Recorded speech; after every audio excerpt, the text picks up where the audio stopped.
দর্শক, আপনাদেরকে আমি অনেকগুলো কন্টেন্টে বলার চেষ্টা করেছি এবং বলেছি যে আসলে যদি আওয়ামী লীগ কোনোভাবে ফিরতে পারে তাহলে বিএনপির শেষ রক্ষাটাও হয়তোবা থাকবে না বা হবে না, অস্তিত্ব খুঁজে পাওয়া খুব কঠিন হয়ে যাবে।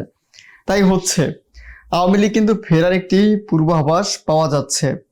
আপনারা জানেন যে অন্তর্বর্তীকালীন সরকার যে প্রধান উপদেষ্টা রয়েছে তার সাথে টিউলিপ সিদ্দিকীর কিন্তু একটি চিঠি এবং সেই চিঠির পরে বৈঠকে বসারও সম্ভাবনা রয়েছে। তাহলে নিশ্চিত করেই এইটুকু বলা যায় যে কিছু একটি হচ্ছে রাজনৈতিক মাঠে। পাশাপাশি আওয়ামী লীগের নেতারা তৎপর হয়ে ওঠা শুরু করেছে। সাম্প্রতিক সময়ের একটি ঘটনা খবর, এই খবর অনেকগুলো ঘটেছে যে কি হবে যদি আওয়ামী লীগ রাজনীতিতে ফিরতে পারে বা আওয়ামী লীগ যদি একটু ঘাড় উঁচু করে দাঁড়াতে পারে বা মাথা উঁচু করে দাঁড়াতে পারে, তাহলেই হয়তোবা শেষ রক্ষার থাকবে না বিএনপির নেতা কর্মীদেরকে। দেন আমরা কি, যারা বিএনপি রাজনীতি করে তারা কি বুঝে? আমরা সাধারণ জনগণ, তারা তো একটু বুঝতে শিখেছি বা একটু বোঝার চেষ্টা করি। যারা রাজনৈতিক বিষয়ে খবর রাখেন, সবসময় রাজনৈতিক বিষয়ে নিয়ে চিন্তা ভাবনা করেন, তারা জানেন, তারাও বুঝে যে আওয়ামী লীগ যে আসে এবং আওয়ামী লীগ কিভাবে আসে।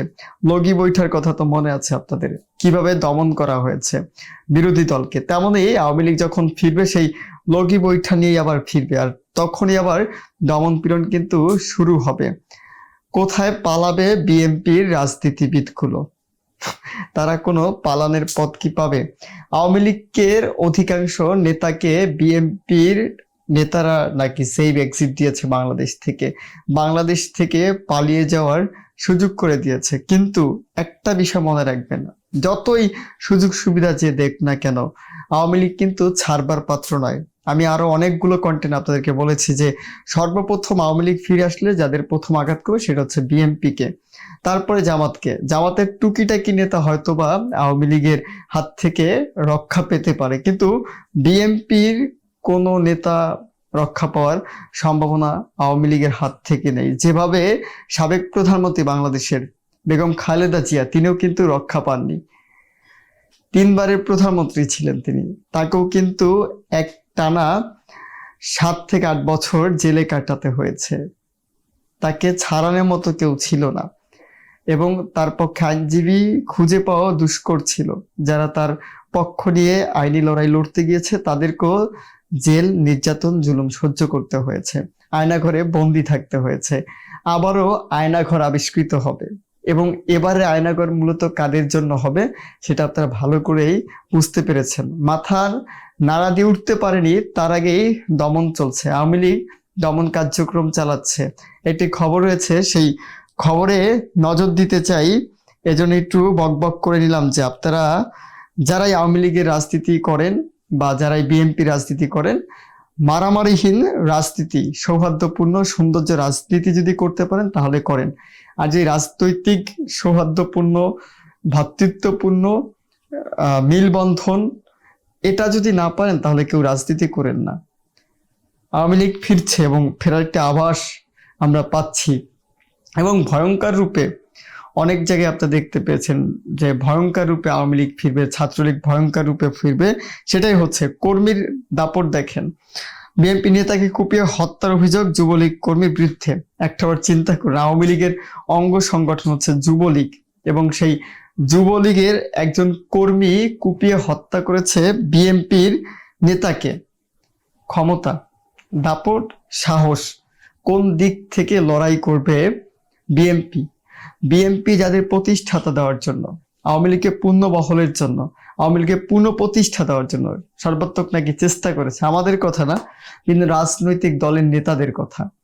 যারা রাজনৈতিক নেতা তারাই বলছে, যারা মোরল রাজনৈতিক তারাই বলছে যে আওয়ামী লীগকে প্রতিষ্ঠাতার জন্য বা আওয়ামী লীগকে রাজনীতিতে ফেরানোর জন্য চেষ্টা করছে বিএনপি।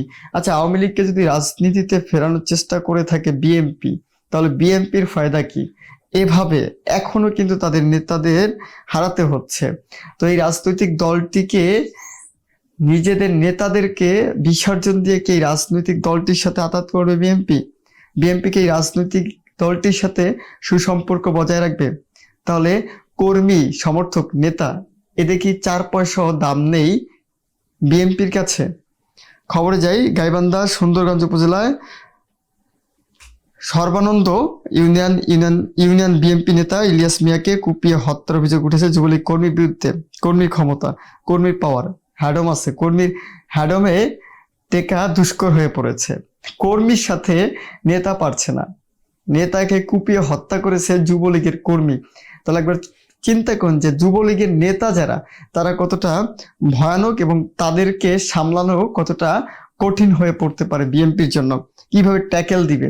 আওয়ামী লীগের অস্তিত্ব নেই। আওয়ামী লীগের প্রত্যেকটি অঙ্গ সংগঠন থেকে শুরু করে আওয়ামী লীগের এই রাজনৈতিক কার্যক্রম বাংলাদেশের নিষিদ্ধ, একটি নিষিদ্ধ সংগঠন। সেই নিষিদ্ধর সংগঠনের কর্মীদের যে দাবড়ি, সেই দাবড়ি খেয়ে টিকতে পারছে না বিএনপি নেতারা। শনিবার 7 জুন বিকাল 4টার দিকে রংপুর মেডিকেল কলেজ হাসপাতালে চিকিৎসাধীন অবস্থায় মারা যান তিনি। এর আগে শুক্রবার 6 জুন রাত 12:30টার দিকে সর্বানন্দ ইউনিয়নের রামভদ্র খানাবাড়ি এলাকায় হামলার শিকার হন তিনি। হামলা ঘটার পর ইলিয়াস মিয়া তার উপর কারা কিভাবে হামলা করেছে তা নিজেই বলেছেন। মোবাইলে ধারণ করা সেই বক্তব্যের ভিডিও ছড়িয়ে পড়েছে সামাজিক যোগাযোগ মাধ্যমে।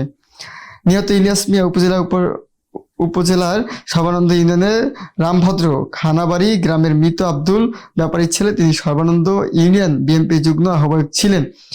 নিহতের স্বজন স্থানীয় জানান, রাতে নিজের মৎস্য খামার থেকে বাড়ি ফেরার পথে বিলের রাস্তায় ইলিয়াসকে পথরোধ করে যুবলীগ রাজনীতিতে সক্রিয় সুমন মিয়া, জুবায়ের ও সাজু মিয়া সহ 8 থেকে 10 জন। এ সময় লোহার রড দিয়ে পিটিয়ে ইলিয়াসের হাত ও পা ভেঙে দেয় তারা। পরে দেশীয় অস্ত্র দিয়ে এলোপাথারি কুপিয়ে তাকে রক্তাক্ত জখম করা হয়। ঘটনাটি টের পেয়ে আশেপাশের লোকজন এগিয়ে আসলে ইলিয়াসকে রাস্তার কাদামাটিতে ফেলে পালিয়ে যায় হামলাকারীরা। পরে দ্রুত তাকে উদ্ধার করে প্রথমে সুন্দরগঞ্জ উপজেলা স্বাস্থ্য কমপ্লেক্স ও পরে তাকে রংপুর মেডিকেল কলেজ হাসপাতালে ভর্তি করা হয়। নিহত ইলিয়াসের বড় ভাই মুজাম্মেল হকের অভিযোগ, নিষিদ্ধ ফ্যাসিস্ট আওয়ামী যুবলীগ নেতা সুমন মিয়ার নেতা ইলিয়াসের উপর হামলা চালানো হয়। হাত ও পা ভেঙে যাওয়া সহ কুপিয়ে ইলিয়াসকে রক্তাক্ত জখম করা হয়। হাসপাতালে ভর্তির পর থেকে মৃত্যুর সঙ্গে পাঞ্জা লড়ে অবশেষে মারা যায় ইলিয়াস। দীর্ঘদিন ধরেই ইলিয়াসের সঙ্গে রাজনৈতিক বিরোধ ছিল সুমন মিয়া সহ স্থানীয় যুবলীগ নেতাকর্মীদের। আওয়ামী লীগের কার্যক্রম নিষিদ্ধ পতনের পর নেতাকর্মীরা আত্মগোপনে থাকলেও সুমন মিয়া ইলিয়াসকে হুমকি দিয়ে আসছিল। এরই পরিকল্পিতভাবে ইলিয়াসকে হত্যা করা হয়। একটা বার চিন্তা করুন, আওয়ামী লীগের অস্তিত্ব নেই, আওয়ামী যুবলীগের অস্তিত্ব নেই, সকল অঙ্গ সংগঠন থেকে শুরু করে আওয়ামী লীগ বাংলাদেশের রাজনীতিতে নিষিদ্ধ। সেই নিষিদ্ধ সংগঠনের যে কর্মী, সক্রিয় কর্মী, সেই কর্মীর দাবরানিতে প্রাণ হারালো বিএনপির নেতা।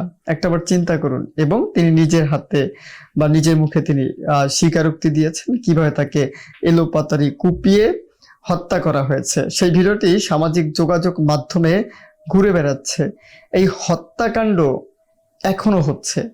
সেই আওয়ামী লীগ, যুবলীগ, ছাত্রলীগ, স্বেচ্ছাসেবক লীগ, সেই লীগকেই ফেরাতে নাকি ব্যস্ত হয়ে পড়েছে এই রাজনৈতিক দল বিএনপি। আসলে বিএনপিকেই খাল কেটে কুমির নিয়ে আসতে চাচ্ছে তাদের নিজেদের ক্ষতি সাধনের জন্যই। রাজনৈতিক খেলা, নেতা বড় নাকি কর্মী বড় নাকি সমর্থক বড় নাকি বিরোধী দলকে ফেরানো সবচেয়ে বড় হয়ে উঠেছে এই বিএনপি নামক রাজনৈতিক দলটির। ভালো থাকবেন, সুস্থ থাকবেন, শুভকামনা।